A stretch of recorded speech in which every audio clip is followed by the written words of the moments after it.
Don't move a muscle. The podcast is starting.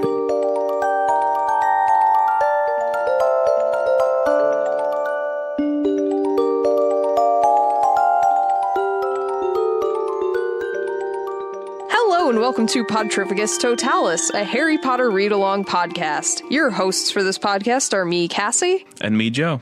And this week we are going to be reading Chapter 3 of Harry Potter and the Philosopher's Stone, The Letters from No One. Our first two episodes went up last Monday and the Monday before that, and we are officially on streaming services now. It took a little while for us to get approved on all of them, because apparently it takes like 4 days to process on these things. But you can officially subscribe to us on all of the great podcast apps and things out there, and we have some cool subscribe buttons that I made on our website.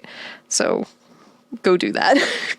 How cool is a subscribe button? They're pretty nifty, especially if you're using an Android device. Because that's the only thing you've tested it on. Well, no, that's not true. I've tested it on a computer, and it will launch iTunes for you and like bring you right to the page that you can subscribe on. Okay. Or you can just use the RSS feed if you're using a different podcast program. But if you're using a different podcast program on the computer, you know how to subscribe to podcasts. But if you're on Android, it takes you to this website, subscribe on Android, and it says like, oh, let's see if you have a podcast app installed. And if you do, we'll just launch it straight in there. And if you don't, hey, maybe consider a couple of these apps. Okay, that's pretty cool. It is pretty cool. Thank you for checking the website and using these buttons. You're welcome. Are you subscribed to our podcast? Yeah, but I just went on my app. Okay. Yeah, you can also search it on your app. All right, so we will go straight into our chapter discussion of Chapter 3, The Letters from No One, and this week it's Joe's turn to do the summary. So we start the chapter with Harry getting out of his punishment after like a month, and Dudley has broken all his toys already. Harry gets a letter in the mail, and before he gets to read it, Vernon takes it away. It scares him and Petunia. They upgrade him to a new room because the letter was addressed specifically to the cupboard under the stairs. The next morning, he gets another letter, and that one's addressed to the smallest room. I don't think they upgraded him so much because the letter was addressed to the cupboard under the stairs, but they're starting to be afraid of Harry in a way, I think. Well, I guess, though, they think, like, oh, my God, people know that we're keeping this kid locked in a cupboard under the stairs. Maybe and it may have also just been, like, to test how That's true. Like, how diligent they are in their spying. That's a good point. But either way, after that, he's not sent back to the cupboard, so they've just left him there. They end up getting a lot more letters. Harry tries to sneak down the stairs and accidentally steps on Uncle Vernon.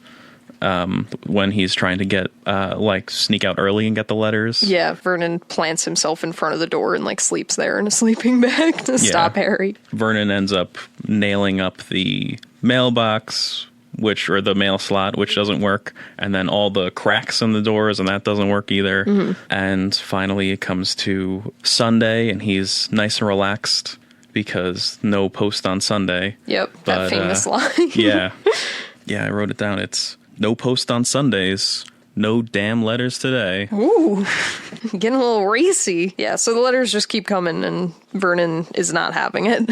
No.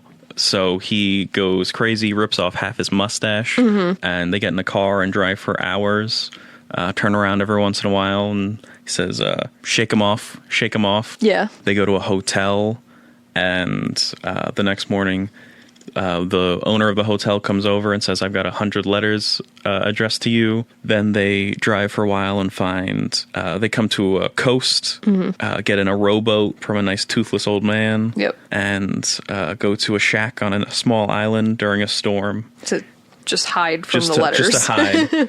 They enjoy a nice large helping of bag of potato chips and single banana a piece. And then Harry counts down to his birthday, looking at Dudley's watch. And at midnight exactly, he gets a nice knock on the door. And that's how the chapter ends. That is how the chapter ends. So the mystery, of course, is who knocked on the door and who these letters are from, both of which we know the answers to because we've read this we've read this book before, but we'll limit the podcast to this chapter. So chapter 3 comes off of the huge bummer of chapter 2, which we talked about last week. Yeah, this isn't much happier. Harry's not feeling better right now. No, he's been locked in the cupboard for a month and information is being withheld from him, but at least he's out of the cupboard. Yes, out of the cupboard, got a new room, although he does say that he would rather be in his cupboard with the letter than in his room bedroom. Without it.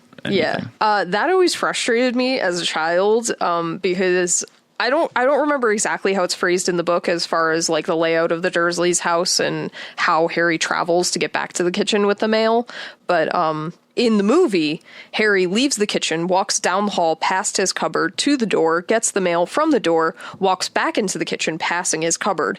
And I always just like had that thought in my head of like, just shove the letter into the cupboard and like open it later. Like, you could save so much trouble if he just had put the letter in the cupboard. And yeah, but how could you have foreseen that going so poorly? I understand that. This was his first letter ever.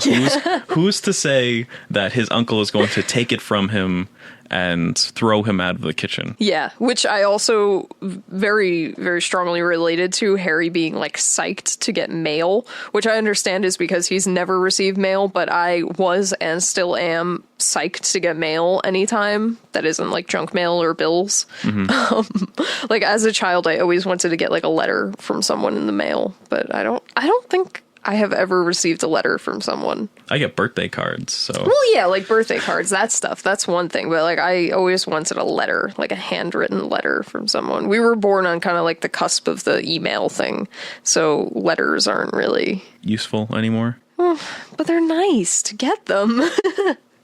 So Harry's psyched to get mail. You left out of your summary, understandably, one of my favorite details from this chapter, which is that they're preparing, it's the middle of the summer, so they're preparing to go back to school, and Dudley has been accepted into private school called... Smeltings. Yes, Smeltings, and Harry is going to Stonewall High. So Dudley kind of prances around in his Smeltings uniform for a little while. And he's got a smelting stick. Yeah, which when Vernon confiscates the letter and Harry and Dudley complain because Harry wants to know what it says and Dudley wants to know what it says because he's a nosy little... He's nosy. Yes. He's a bad kid. He hits Vernon with the letter on top of the head. With the stick. Oh, with the stick. I'm sorry. He hits Vernon with his smelting stick. Yeah. Which is so evil. And he does that several times throughout the chapter. Yeah, he demands to read it's crazy that this kid is, like, allowed to be this way. Mm-hmm. The first time the mail comes in, Harry's letter comes in, they hear the click of the mail slot. Uncle Vernon says, "Get the mail, Dudley. Make Harry get it. Get the mail, Harry. Make Dudley get it. Poke him with your smelting stick, Dudley." Yeah, so Vernon definitely encourages the use of the smelting stick, but he probably didn't intend it to be used against him. Yeah, he didn't foresee having to go against Dudley's wishes anytime soon. And then the letter came. Yeah. But on the note of Stonewall High, Dudley says to Harry, they stuff people's heads down the toilet the first day at Stonewall, and continues, "Want to come upstairs and practice?"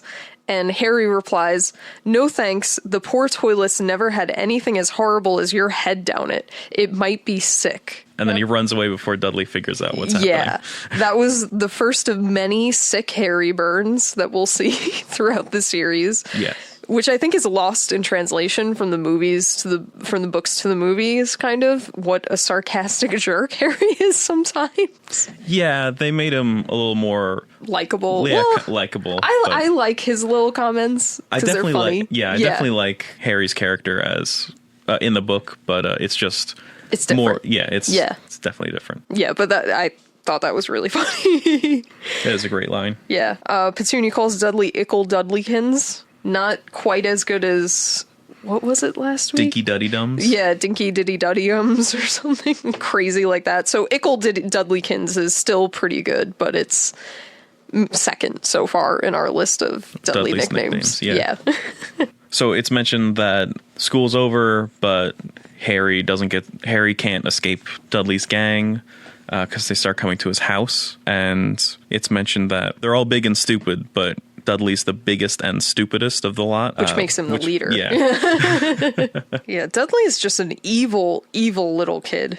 He really is terrible. Yes, he is. And then on the note of Dudley's Smelting's uniform, Harry gets a nice new uniform as well. Yeah, Petunia, like, cooks Dudley's old clothes to make them gray. She dyes them in the sink or something. In a big pot. Yeah, and she's like, don't worry, you'll look the same as everybody else.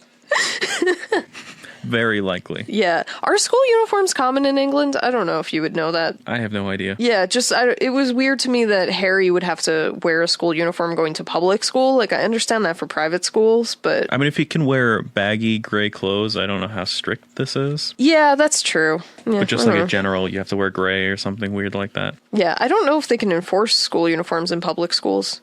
I remember in the school district that we went to, I'm not going to say the name because I don't want to be stalked, but in the school district that we went to, they did discuss doing school uniforms at some point. I think as in middle school at the time. You might have been in elementary school.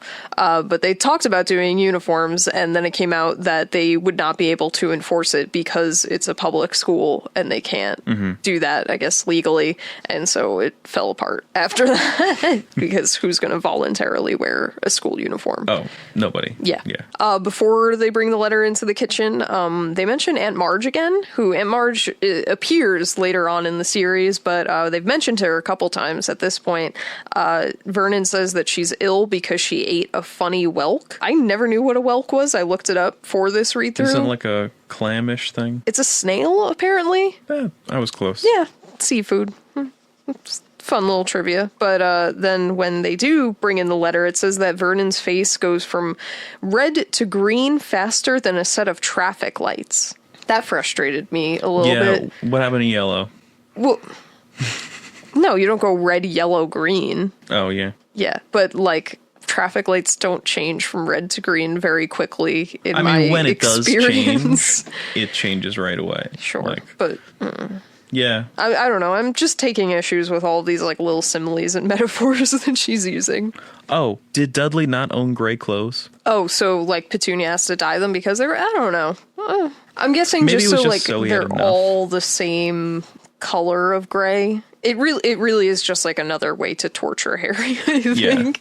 It's not... Especially if the smell that they're emitting as she's cooking them lingers. Yeah, I think they compare them to elephant skin as well. Yes. Yeah. Harry pictures himself wearing crude-looking, oversized clothes that look like elephant skin. Yeah, Harry's life sucks. So when Vernon takes the letter away, Dudley and Harry are understandably upset. Harry more so... it's more understandable for Harry than Dudley, but it's not that surprising that Dudley's upset. So Dudley has a series of fits to complain about not being able to read the letter, and it says that he was sick on purpose. Yeah, he made himself throw up. Yeah, I thought that was crazy, like going that far. I mean, Dudley is the worst, but geez. Yeah, to make yourself throw up? Well, if the usual crying and tantrums don't work, you gotta try something else. I mean, I've definitely faked out my mom to not have to go to school my share of times, but I've never made myself throw up on purpose because it's so unpleasant. It's like punishing yourself a little bit. Yeah. He also throws his tortoise through the greenhouse roof. Wow. Yeah. He's terrible. Poor tortoise, but also right? They have a greenhouse? I remember in the movies, you see it in Prisoner of Azkaban because that is, I think, the only time we really see the backyard of the Dursley home, but they do have a little, like, covered porch. I don't know, maybe in England they use the word greenhouse for a covered porch. It doesn't look like a greenhouse like one that you would grow plants in, but it does kind of have, like, a greenhousey kind of look to it. Okay. I think it's just like a porch or something. I mean, it could be a greenhouse. I don't think the Dursleys have a greenhouse. Yeah, that surprised me. Like, what are they growing in there that any of them would eat? Maybe Petunia. I don't know. I don't know if it's that they eat unhealthy or just, like, eat a lot. Yeah, I don't know. And it's definitely partly genetic. genetics. Yeah, because Harry is, pretty thin. I guess they starve him, though, so that's part of it. But Petunia is thin, too, so, like, they genetically, the Evans side of the family, right? That was their maiden name. Petunia and Lily. Yeah. Yeah, the Evans side of the family might just have that, like, fast metabolism thing going for them, and Vernon is just a disaster. But no, I always just assume that they didn't necessarily eat poorly. Maybe Dudley, just because they indulge him on, like, sweets and everything, but just that they eat a lot because they're just gluttonous, horrible people. I don't know. Whatever. I don't know that much about the Dursleys' eating habits. When Vernon's going crazy, it says that he hummed Tiptoe Through the Tulips as he worked and jumped at small noises. That just makes me laugh every time I read it. It's a funny line. Yeah, it is. And just like picturing this man going crazy slowly, just and like drilling the door closed. Taking off work, which I'm sure he had never done before. Yeah. And they say that the mailman, like, delivers eggs through the kitchen window. Yeah, it's crazy. The mailman delivers the eggs, Yeah, like, how do they even ask him to do that? Like, come to the window. Well, I guess you just open the window and say, yeah, just stick it in this way. Yeah, and the letters are in the eggs as well, which I thought was a nice little touch to just freak everybody out even more. Oh, yeah. Yeah. And then everybody loses out on breakfast. Yeah.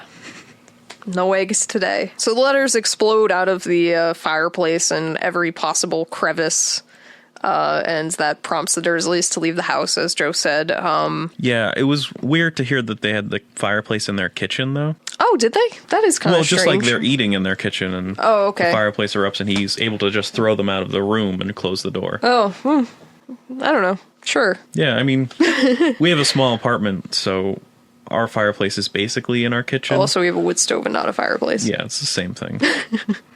It's a place for fire. I mean, in older homes, it was common to have fireplaces in a lot of different rooms because that was how they kept warm, before they had, like, heating systems, like baseboard heating and everything. But the kitchen, you would have the stove. That was generally how they kept warm. Like, my mom's house, we would always keep warm by turning on the stove, which is maybe not a great use of gas, but that was the way we warmed the house. Yeah, but that is weird to have a fireplace in the kitchen. Okay.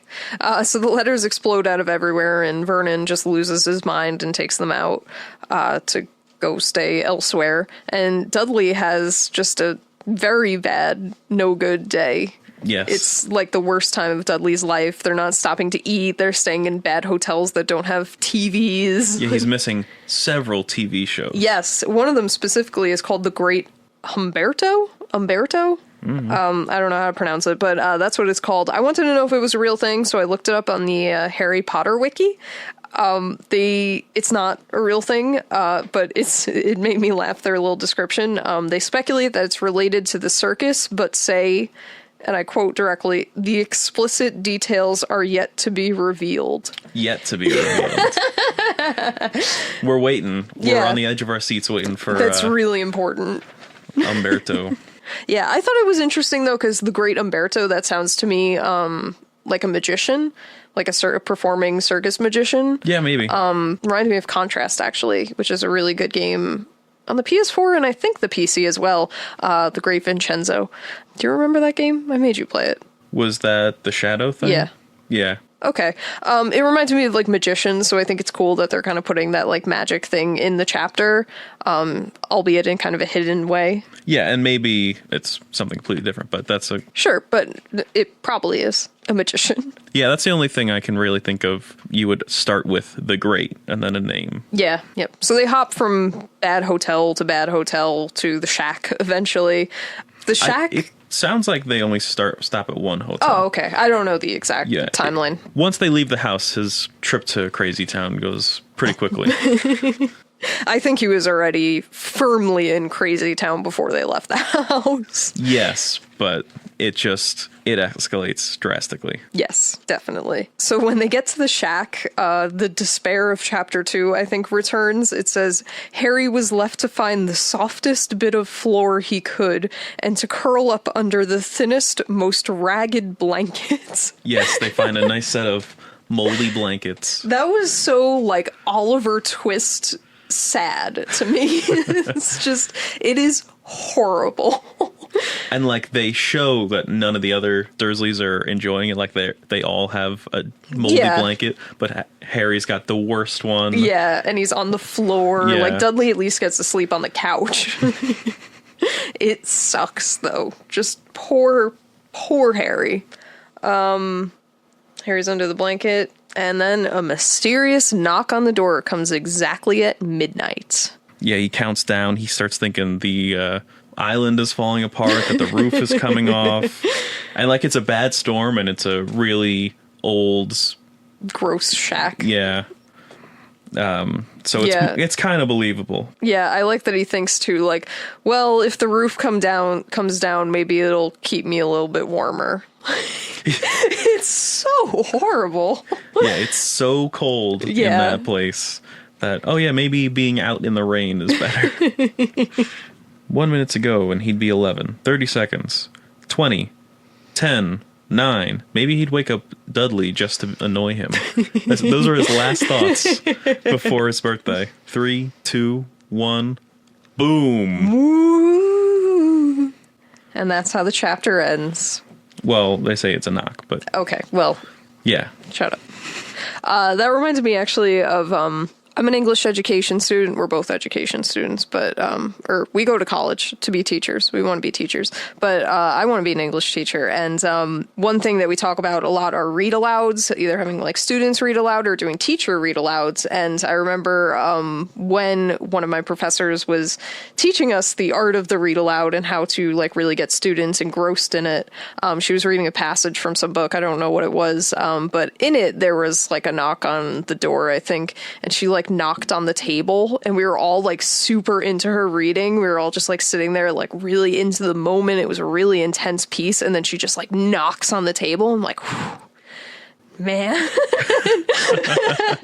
So I thought about, like reading this to kids. I'm like, you should definitely knock on something. That's not that exciting, but... I guess you had to be there. Yes, that is definitely... You can't just say, oh, she was reading that book really well, and then she knocked on a table. Well, okay. But, like, imagine, like, reading this to a kid, like, 10, 9, and, like, counting down, then just... Well, it starts with one big boom. Okay, all right, okay. Enough. The chapter's over. Well, excuse me. Yeah, so not too much happens in this chapter. Like, there's no really big development besides Vernon going crazy. Yeah. It is another Vernon-centric chapter. Yeah, which is fine. Like, they're still building the world and getting us into the exciting stuff. And the exciting stuff kind of starts next chapter. Not to say it's a bad chapter, but it's just like, all right, just get us to the good stuff. So that's the end of that chapter. We have received an email from one of our listeners. You can send us emails to owlpost@podtrificustotalus.com. That's owlpost@ podtrificustotalus.com. Or you can just go to our website and there's a little form you can fill out that emails us the same way. But we received an email from our friend PK. Our very first email. We're very excited about it. Yeah, we are really happy. So I'll read it. Hey guys, I am PK, simplified for pronunciation, from India. I have found out about your podcast on Reddit. I post on Reddit a lot. He found out about the podcast on Reddit. I have seen all the Harry Potter movies and I love them. Great. We love Harry Potter too. Yeah. He says, I've been trying to read the books for a long time, but somehow I couldn't do it. One fine evening, I found your podcast and I listened to it, and seeing your love and enthusiasm pushed me to start reading the book. I think that's awesome. This makes me so happy to hear. Yeah, I hope you're reading along with us. Yeah. Obviously, I'd understand if you want to jump ahead of us a little bit. Because one chapter a week is a little slow, especially if you don't know exactly like what happens. Because even if you've seen the movies, I think you can definitely get engrossed in the books, and yes. Joe can attest to that. Absolutely. So I definitely understand if you get ahead of us. He says, I really like Cassie's voice. Thank you. And that she is always laughing. Do I laugh a lot? Yes. Okay. Please keep it this way. I'll try. Also, you guys are doing a great job at not revealing too much. Hopefully we continue doing that. A lot of editing goes into these podcasts. Yes, we take out plenty of stuff we say, oh, we said a little too much, but... Yeah. Coming to suggestions, first episode was 48 minutes long, and I think it's too long for a single chapter. Second episode is 30 minutes long, and it's the ideal length. I agree with that. I think our first episode was just a little bit longer because we want to establish who we were and what the podcast is, but in the future, we're aiming for that, 30-minute mark, I think. Yeah, if not, just a little bit less. Yeah. If it's, a really meaty chapter, then we might take a little bit longer. If it's kind of a whatever chapter, then, a little less. But around 30 minutes, I think, is our goal. Also, I believe there's no need to type up the episodes. Okay. It's a lot of trouble for me to do that. I don't know if I will continue to do that, but I like the idea of it being a little more accessible, and also searching is easier if you have, a transcript, if you wanted to come back to something that you said before, whatever. Okay, yeah. Yeah. In my opinion, it's better if you post your new episodes on Friday or Saturday so that we can listen to it as soon as it is released on weekends. Mondays are usually busy for a lot of people. That's fine. I mean, the nice thing about podcasts is you can listen to them whenever you want. Yeah, we started on Monday because that was the anniversary of the first book being released. Yes. There's a good chance we'll gradually make it to Friday as we have poor scheduling and...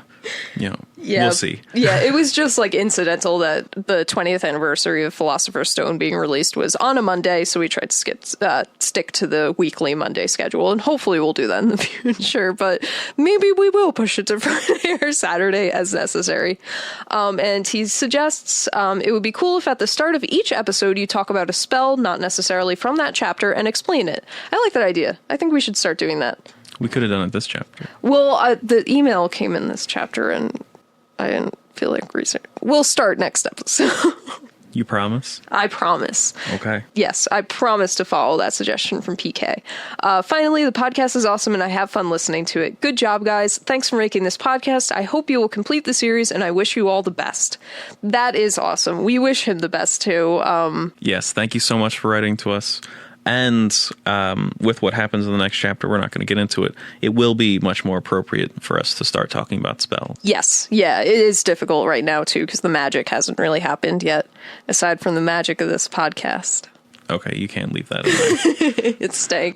But this is awesome. This is exactly why we want to do this podcast, to not just for fans of the Harry Potter series that like listening to other people talk about the Harry Potter series and maybe learn some cool trivia and interpretations, but also just the people that have read some of the books or that have seen the movies and have thought about reading the books. We really think that there's a lot for everybody in this podcast, and that's I love the idea of helping people start reading.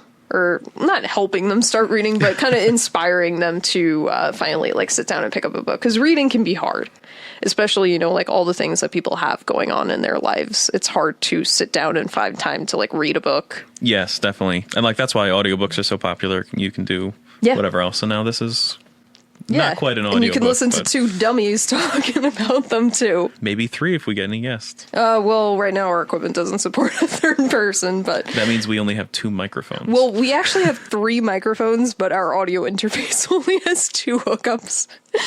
We'll see what happens. Yeah, we can always upgrade. But also, we would need to find another person to talk to other than each other. Yeah, we'll see if we do guests in the future. It's just for right now, it's just us. Yeah, it might take some time. So. Yeah. Mm-hmm. I don't know if anybody's clamoring to have guests. We haven't had any requests yet. Yeah, so send us your requests for guests.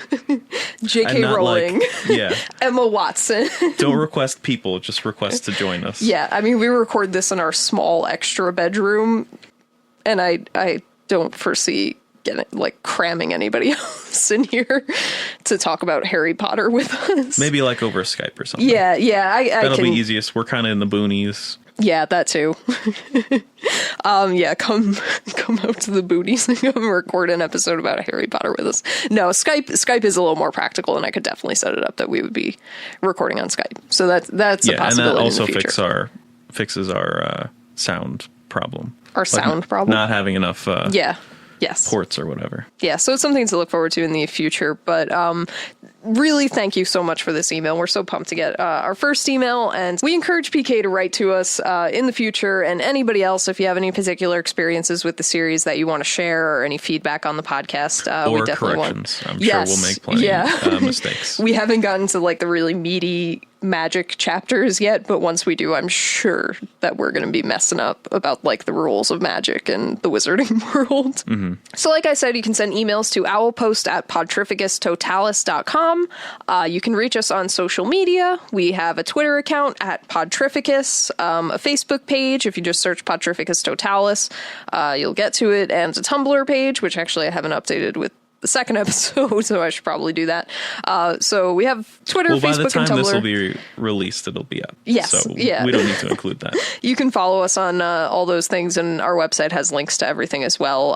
And our website is podtrificustotalus.com, where you can find the episodes, of course, transcripts if we typed them up for that episode, and just some information about each episode, like what we talked about and everything on it. Yes. Yeah. And you can join us next time for Chapter 4. The Keeper of the Keys.